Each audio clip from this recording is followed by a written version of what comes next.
Monster दिखाया जाता है जो कि 276 फ्लोर पर था और वो वहां का बॉस मॉन्स्टर था। लेकिन हमारी हीरोइन और एग्नेस दोनों ने कान बंद कर लिए थे। तो हमारी हीरोइन कहती है आखिर सारे डीमन ड्रैगन्स जब भी शो होते हैं तो ये गुर्राते क्यों हैं? मुझे तो ये सब सुनकर बहुत ज्यादा थकावट हो जाती है। तो एग्नेस भी कहती है मैं एग्री करती हूँ, इन लोग को फाइट करते रहना चाहिए और तुमने भी तो इतने सारे से फाइट की है। तो हमारी हीरोइन दिल में कहती है लॉर्ड आर्किटेक्ट, मैं तो काउंट भी भूल चुकी हूँ, आपने कितनी बार ड्रैगन को कॉपी पेस्ट कर दिया है। तो नोटिफिकेशन आई थी आर्किटेक्ट ऑफ स्काई स्क्रैपर, वो थोड़ा फ्लिंच हो रहे हैं। तो तब वो कहती है सच में मुझे तो तब से कोई वेपन भी नहीं मिला, आखिर आप बार बार मेरे सामने ड्रैगन क्यों लेके आ रहे हैं, मेरी कोई तो हेल्प करें। तो तभी नोटिफिकेशन आई थी आर्किटेक्ट ने कहा है कि आप ऊपर मत देखें और अपने सामने देखें क्योंकि आपके लिए एक सरप्राइजिंग इवेंट है। तो तभी नोटिफिकेशन आई थी dragon Lord slayer difficulty S, और इसकी वजह से आपको बॉस के लेयर में से एक आइटम चूज करने को मिलेगा। वो कहती है सच में, इसका मतलब है मुझे एक वेपन चूज करने को मिलेगा। तो तब एग्नेस कहती है तुम्हें क्या हुआ है? वो कहती है एग्नेस सामने देखो ना उस ड्रैगन की तरफ। तो वो ड्रैगन कहता है तुम बेवकूफ इंसान, आखिर तुम मेरी गुफा में कैसे आ गई और तुम भी मेरे ट्रायर के कलेक्शन के पीछे होगी, लेकिन तुम यहाँ पर रहो और मैं तुम्हें भी अपने ट्रायर में शामिल कर लूंगा। लेकिन तब एग्नेस कहती है ये कितनी बातें करता है। तो हमारी कहती है लेकिन ये कितना कूल है ना। वो कहती है ड्रैगन। तो हमारी लड़की कहती है नहीं नहीं, मैं उस ट्रायर की बात कर रही हूँ जो ड्रैगन के नीचे है। देखो सही, इतना बड़ा ट्रायर है, क्या पता मुझे यहाँ से कोई विप स्वॉर्ड मिल जाए। तो एग्नेस कहती है अच्छा फिर तो एक तुम्हारा पॉइंट है, क्योंकि मुझे लगता है तुम्हें एक न्यू वेपन चाहिए होगा। तो एलेट कहती है ठीक है तो चलो मैं आई, और तब उस ड्रैगन की तरफ बढ़ती है। लेकिन तभी थोड़ी देर बाद हमारी हीरोइन जब अपने कमरे में थी ना तो उसने वो तलवार ले ली थी। तो तब उसका नाम था सरपेंटे। तो तब वो सोचती है सच में मुझे ये मिल गया। तो एग्नेस कहती है लगता है तुम बड़ी खुश हो। वो कहती है ऑफ कोर्स, मैंने 3 दिन और 3 रातें लगाई थी ट्रायर में से ये तलवार ढूंढने में। तो एग्नेस कहती है बिल्कुल, मुझे भी लगता है ये अच्छी तलवार है और अगर मुझे गलती नहीं हुई ना तो इसके जरिए तुम विप स्वॉर्ड का इस्तेमाल कर सकती हो। तो एग्नेस कहती है मुझे तो बहुत ज्यादा अच्छा लगेगा जब तुम अपनी नई प्रॉपर स्वॉर्ड के जरिए ट्रेनिंग करोगी। वो कहती है ना। लेकिन तब एग्नेस कहती है एलेट, तुमने कहा था कि जब तुम 20 साल की हो जाओगी तो तुम ये ग्लेड कैसल छोड़ के चली जाओगी। वो कहती है हाँ मैंने यही तो कहा था। तो एग्नेस कहती है तो फिर तुम क्या करोगी जब तुम यहाँ से बाहर निकल गई? तो हमारे उन कहती है मैं जाके थेसलोट को ढूंढूंगी। तो एग्नेस कहती है सच में, क्या तुम उसको मिस कर रही हो? क्या तुम्हारा वो फर्स्ट लव है? तो तभी नोटिफिकेशन आई थी स्केर्ड दैट जर्दी सोल, उन्होंने कहा है कि आपको यूनिवर्स के हैंडसम इंसान को ढूंढना चाहिए जो कि थेस्लिडी है। वो कहती है ओ प्लीज, मैं इस बारे में कुछ नहीं सोच रही। वो सोचती है तुम लोग को इस बारे में कुछ नहीं पता ना, वो तो मेल लीड है और अपनी 17 रिटर्न के फौरन बाद उसकी तो मौत होने वाली है और इसलिए मैं चाहती हूँ कि उसको ढूंढो और उसको हील कर दूं। लेकिन तब अपना सर पकड़ लेती है। वो सोचती है मैं कुछ और सोच रही हूँ और ये लोग हमारी जोड़ी बनाने पे लगे हुए हैं। लेकिन तभी एग्नेस वो कहती है तुम तो बहुत ज्यादा थकी हुई लग रही हो एलेट, तुम तो सबको मारती रही थी लेकिन इतने सारे मॉन्स्टर्स को मारने के बाद मुझे लगता है कि तुम्हें थोड़ा आराम करने की जरूरत है। वो कहती है तुम ठीक कह रही हो। और तब वो मोमबत्ती बंद करते हुए कहती है मुझे आज के लिए सो जाना चाहिए और थोड़ी देर बाद वहां पे लेट गई थी। वो सोचती है मुझे लगता है कि थक तो मैं गई हूँ लेकिन फिर भी मैं अपने आप को कुछ ज्यादा ही पुश कर रही हूँ। तो तब वो कहती है सिस्टम मुझे मेरा करंट रैंक दिखाओ, इस दुनिया में मैं कितने रैंक में हूँ। तो तभी नोटिफिकेशन आई थी करंट रैंक 28, आप इस दुनिया में सबसे ज्यादा 28 ताकतवर लोगों में से हैं। तो हमारे यहाँ सोचती है चलो अच्छा हुआ मैं इस यूनिवर्स के टॉप 100 में तो हूँ ना, क्योंकि जब मैं स्टार्ट में यहाँ आई थी ना तो मुझे कहा गया था अपनी बॉडी और माइंड को ट्रेन करना है और इस नावल के यूनिवर्स के 100 रैंक में से टॉप में होना है मुझे। लेकिन अब मेरा रैंक वो भी अच्छा चल रहा है और इसका मतलब है कि इस नावल की डिफिकल्टी एस लेवल की है तो मैं यहाँ पे जिंदा रह सकती हूँ ना। लेकिन तभी नोटिफिकेशन आई थी आर्किटेक्ट ऑफ स्काई स्क्रैपर, वो कह रहे हैं कि अब से आपको थोड़ा आराम से चलना चाहिए। तो हमारी कहती है नहीं नहीं, मैं तो 300 फ्लोर क्लियर करके रहूंगी और उसके बाद ग्लेड कैसल से निकल जाऊंगी। लेकिन वो सोचती है वैसे भी सफर यहाँ पे मैं नहीं कर रही, यहाँ पे तो सिर्फ थेस्लेट सफर कर रहा है क्योंकि अब भी वो होली किंगडम में होगा जहाँ पर हर सुबह उसको वही हार्ट ब्रेकिंग मोमेंट्स का सामना करना पड़ा होगा और जब भी वो टाइम में वापस जाएगा ना तभी उसके साथ यही होगा। लेकिन तब वो सोचती है मैं उम्मीद करती हूँ कि तुम भी जब सो तो तुम्हें अच्छे ख्वाब आए, हालांकि सिर्फ अभी के लिए, लेकिन मैं उम्मीद करती हूँ तुम भी अच्छे से रहो। लेकिन दूसरी तरफ हमें एक इलाका दिखाया जाता है जहाँ पे बारिश हो रही थी और वहां पे थेस्लेट वो था, लेकिन तब उसके चेहरे पे ब्लड लगा हुआ था और तब उसके इर्द गिर्द लाशें ही लाशें थी। लेकिन तभी वहां पर एक मॉन्स्टर खड़ा था जिसके पाँव बिल्कुल ब्लड के बने हुए थे। वो कहता है तो फाइनली तुम जीत ही गए है ना, ये सारे के सारे तुम्हारे अपने हाथों से मरे हैं। कितना अच्छा हुआ ना कि वेटिकन अब तुम पे प्राउड होगा। और उसके सामने कोई मोस्टर डीमन लॉर्ड खड़ा था। वो कहता है तुम इस बात से एग्री नहीं करते क्योंकि इन सब को तुमने अपने हाथों से मारा है ताकि मेरा इन्फ्लुएंस यहाँ से बाहर ना निकले, और इसी वजह से तुमने इन ज़ॉम्बी बने हुए हेरेटिक्स को मार डाला। लेकिन तब हमारा थेस्लेट वो कहता है शट अप। लेकिन तभी उसके हाथ में जो निशान था ना वहां पे तकलीफ होती है। वो सोचता है आखिर ये मुझे मेरी इसी सिचुएशन में जज क्यों करता है, अब मैं इस मॉन्स्टर के सामने शट अप ही नहीं कह सकता। लेकिन तब वो मॉन्स्टर कहता है तो मुझे बताओ आखिर एक हीरो बनना कैसा लग रहा है, क्योंकि मुझे लगता है कि स्ट्रिक्ट ऑर्डर के लोग तुम्हें पसंद करने लग जाएंगे, है ना। तो थेस्लेट तो बड़े गुस्से में आया हुआ था। वो कहता है मैं कसम खाता हूँ मैं तुम्हें जान से मार डालूंगा। कार्पियोस और उसके सामने वही डीमन लॉर्ड था जो कि सीजन 1 के एंड में हमें नजर आया था। वो कहता है अच्छा हुआ ना सिल्वर बीस्ट तो अपनी पूरी कोशिश करना, और उसके बाद वो वहां से गायब हो गया था। लेकिन उसके जाने के बाद वहां पे जिंदा लोगों में से सिर्फ थेस्लेट ही बचा था। लेकिन तभी वो भी वहां पे बेहोश हो गया था क्योंकि उसकी बॉडी में बहुत ज्यादा पेन हो रहा था। लेकिन तब हमारी हीरोइन सोचती है टाइम बहुत ज्यादा जल्दी से गुजर रहा है, और इसके अलावा मैंने इस यूनिवर्स के 10th ऑटम को वो भी वेंट थ्रू कर लिया है। और इसके अलावा अब तो ट्यूटोरियल पीरियड के बाद की लाइफ वो थेस्लेट की 70 रिटर्न होगी और नावल की शुरुआत, क्योंकि ये सब कुछ 6 महीनों में स्टार्ट होने वाला है और तभी कहानी असल से शुरुआत होगी। और तब इस पूरे नावल की कहानी उसकी डिफिकल्टी एस लेवल की हो जाएगी, तब मैं कुछ नहीं कर सकती। तभी सीन चलता है और हमें कुछ दिनों बाद हमारी हीरोइन दिखाई जाती है जो कि किसी बोट पे थी और उसके हाथ में वो तलवार थी। और उस वक्त उसके सामने जो मॉन्स्टर था वो तो बहुत ही ज्यादा बड़ा लग रहा था। लेकिन तभी एग्नेस की आवाज आती है लगता है कि तुम बोट से नीचे गिर जाओगी, बोट पर संभल के रहना एलेट। वो कहती है फिक्र ना करो एग्नेस, मैंने खड़े होने की बहुत सालों से प्रैक्टिस की है, इसी वजह से मैं नीचे नहीं गिरूंगी। और अभी भी मेरे सामने जो बॉस है ना वो तो बिल्कुल एक मरमेड लगती है, लेकिन मेरे मुकाबले में ये तो बहुत ही ज्यादा बड़ी है। और वहां पे जो मरमेड थी वो तो पूरे समुद्र में फैली हुई थी, लेकिन हमारी एलेट तो उसके सामने बिल्कुल छोटी सी लग रही थी। तो हमारी सोचती है ये है वाउंडेड सील जो कि देखने में तो एक प्रिटी मरमेड लगती है, लेकिन इसकी बॉडी नीचे से बिल्कुल किसी सांप की तरह है। और तभी वो मरमेड अपनी टेल से उस पर अटैक करती है। तो हमारी हीरोइन उसकी बोट नीचे गिर रही थी। वो सोचती है अच्छा हुआ ना मैंने अपनी बोट पे पहले ही फ्लिप रेजिस्टेंट डिग्निटी कायम की हुई है जिसकी वजह से ये नीचे नहीं गिर रही। लेकिन तभी हमारी हीरोइन उस पर वार करने के लिए आगे बढ़ती है और अपनी तलवार से उस पर वार करती है। तो तब वो मरमेड वो सोचती है शायद ये मेरी टेल पे वार करने वाली है, लेकिन तभी हमारी हीरोइन अपनी व्हिप स्वॉर्ड को यूज करती है और तब उसके बाजू के जरिए होते हुए उसकी गर्दन तक आ गई थी और उसने वहां पे वार किया था। तो पूरे के पूरे समंदर में सिर्फ उस मरमेड की चीखें गूंज रही थी। लेकिन तभी हमारी हीरोइन तो जल्दी से भागती हुई उसके टेल के जरिए उसके चेहरे की तरफ आती है और वहां पे भी वार करती है। लेकिन थोड़ी देर बाद वो अपनी बोट में वापस आ गई थी।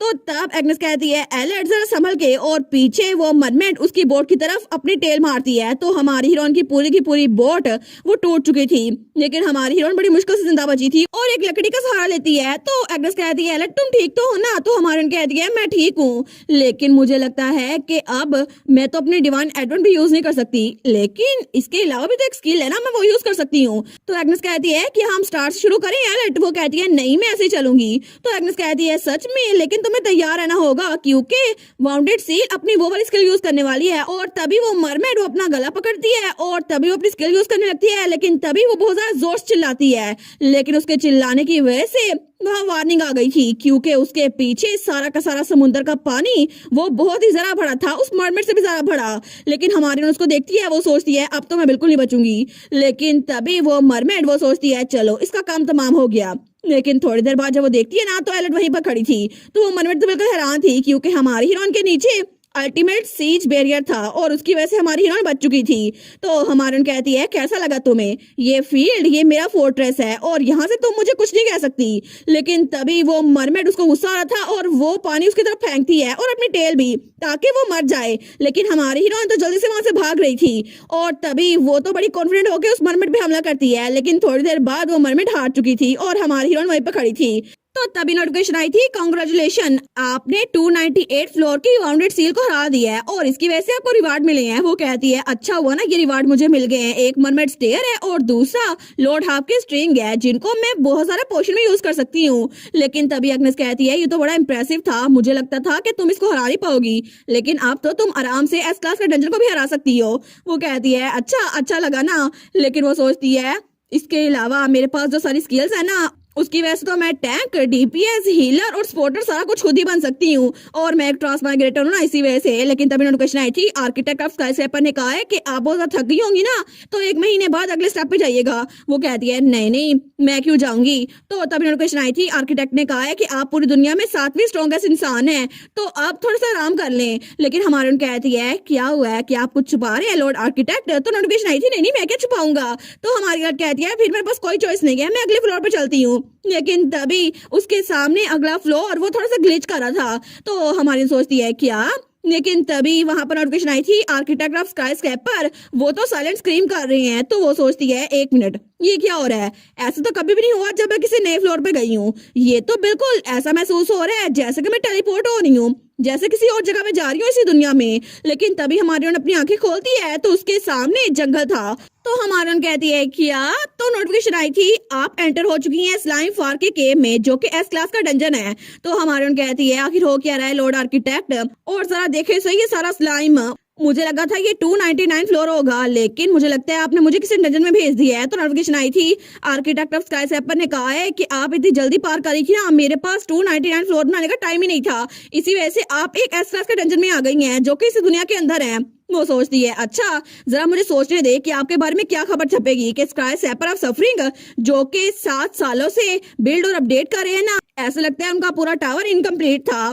तो तब नोटिफिकेशन आई थी, ऐसा होगा तो मैं बहुत बड़ी मुसीबत में फंस जाऊंगा ना, तो प्लीज कुछ करो, मैं तुम्हारे लिए कुछ और करूंगा। लेकिन तब वो सोचती है अच्छा। तो तभी नोटिफिकेशन आई थी, आर्किटेक्ट ऑफ स्काई स्क्रैपर उन्होंने कहा है कि तुमने 7 सालों में 300 फ्लोर पार कर लिया, मैं क्या ही करता। इसके अलावा मैं तो सीक्रेटली लेवल्स को पैच भी कर रहा था ताकि बॉसेस और स्ट्रॉन्गर बन सके। तो हमारे उन कहती है अच्छा आप सीक्रेटली लेवल्स को पैच भी कर रहे थे, आखिर क्या हॉटलाइन बनेगी अखबार में। तो नोटिफिकेशन आई थी, आर्किटेक्ट ने कहा है कि मैं अपना मुंह बंद ही रखता हूँ। लेकिन तब वो सोचती है ठीक है अच्छा तो मैं इसको सीक्रेट रखूंगी, बाकी किसी को पता नहीं चलेगा।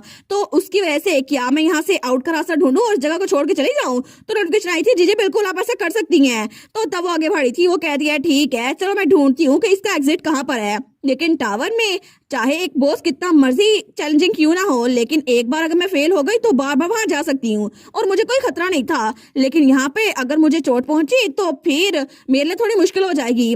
लेकिन तब वो कहती है कि यार नो डिवाइन एडवर्ट यहाँ पे भी रूल ये वाला लागू होगा। तो नोटिफिकेशन आई थी, ये रूल अभी भी प्लेस में है। लेकिन थोड़ी देर बाद वो तो थक के बैठ गई थी और उसके सामने मैप था। वो कहती है मेरी टांगें दर्द करने लग गई हैं, मुझे लगता है कि यहाँ पे सिर्फ गेट्स मार्क किए हुए हैं और इसके अलावा डंजन से बाहर निकलने का तरीका है नहीं, या फिर मुझे नावल में देखना चाहिए ना। तो तब वो कहती है सिस्टर मेरे सामने अल्टीमेट लाइब्रेरी लेकर आओ। और तभी उसके सामने मेन्यू खुल चुका था अल्टीमेट लाइब्रेरी का। तो तभी वो बुक निकालती है जिसके अंदर वो टेलीपोर्ट होके आई थी। तो तभी वहां पर बुक मार्क था स्लाइम फार्म केव।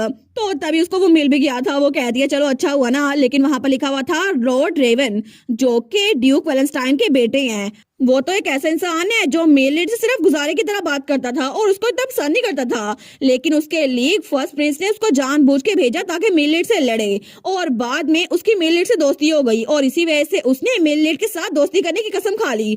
और इसी वजह से सबको लगा था कि ऑथर ने कोई तो हैप्पी एंडिंग की है, किसी को तो हैप्पी एंडिंग हो रही है। लेकिन उसके थोड़ी देर बाद ही वो मर गया क्योंकि मेल लीड की आंखों के सामने उसकी दोस्त की मौत हुई थी। तो हमारे सोचती है क्या इतना रैपिड डाउनफॉल, आखिर ऐसा कैसे हो सकता है, ये तो बहुत पेनफुल ट्विस्ट था। लेकिन तभी वो आगे बढ़ती है और कहती है अरे मुझे याद आया ये डंजन, इसमें तो बॉस को मारने का तरीका भी लिखा है। तो नोटिफिकेशन आई थी, आप बॉस को नहीं मार सकती, ये इंसानों का काम है आपका नहीं। तो हमारे कहती है ठीक है मैं बॉस को नहीं मारूंगी, लेकिन अगर यहाँ से ही बॉस छत फाड़ के नीचे गिर गया तो क्या मैं उसको मार सकती हूँ। लेकिन तभी उसकी जुबान काम कर गई थी और तभी वहां पे धमाका होता है और छत से कोई गिरने लगता है। वो कहती है कि वो तो पत्थर के बीच छुप गई थी। वो कहती है सीरियसली। लेकिन तभी जो वहां पर देखती है ना, वो कहती है 1 मिनट ये सब तो लोग हैं। तो तभी वहां पर एक आदमी था, वो कहता है सब लोग मेरे पीछे रहो, कुछ तो ऊपर से आ रहा है। और तभी वहां से एक मॉन्स्टर आता है, लेकिन उसके यहाँ आने से पहले ही वो आदमी वो ओरा मास्टर था और अपनी तलवार से उस मॉन्स्टर को भगाने लगता है। तो हमारी सोचती है वाओ ये तो अच्छा लग रहा है,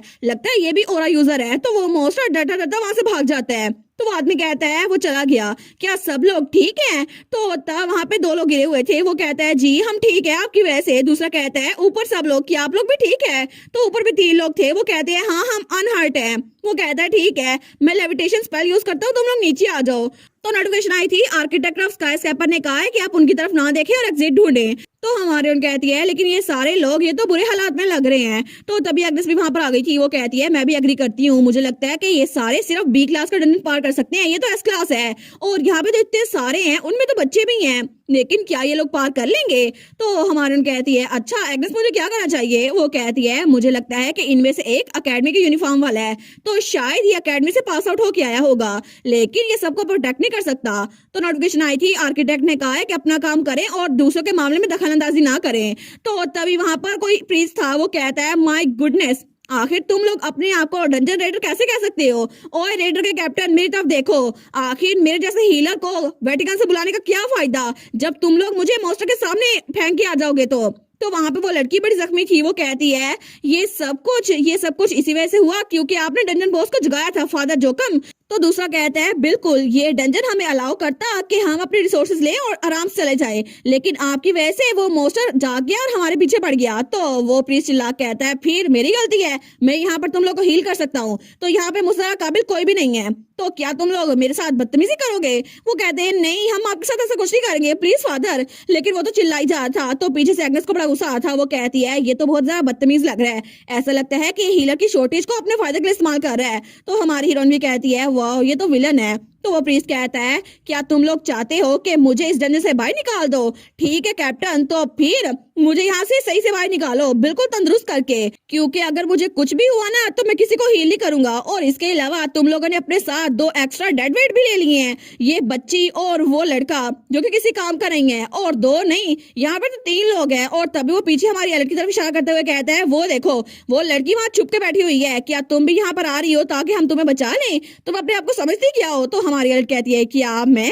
वो सोचती है मैं पकड़ी गई, अब ये लोग क्या कहेंगे? तो वो प्रीस्ट वो तो चिल्लाई जा रहा था तुम जो कोई भी हो ना, हम तुम्हें अपने साथ नहीं लेके जाएंगे, अगर तुम्हें खुद को बचाना है ना तो खुद ही बचाओ, और इसी वजह से मैं यहाँ पे 8 लोग को हील बिल्कुल नहीं करूंगा। तो एग्नेस वहां से गायब होते हुए कहती है गोश, मुझे तो सच में ये आदमी बिल्कुल नापसंद है, मुझे तो ये मॉन्स्टर से भी ज्यादा नापसंद है, गुड लक इससे छुटकारा हासिल करना रिक्रूट एलर्ट। लेकिन तब वो आदमी तो चिल्लाई जा था। वो कहता है इस बार उसमें से और मुझमें से किसी एक को चूज करो। लेकिन तभी वो लड़कियों वाली एक्टिंग करते हुए कहता है अब चूज करो ना, शायद मैं या फिर वो लड़की। लेकिन तब हमारी लड़की सोचती है क्या ये क्या ड्रामे कर रहा है, आखिर मैं इस ड्रामे के अंदर क्यों फंस गई हूँ, आखिर इन लोगों ने मुझे देखा ही क्यों, इससे अच्छा मैं छुप के निकल जाती, लेकिन ये बदतमीज आखिर बातें क्या किए जा रहा है।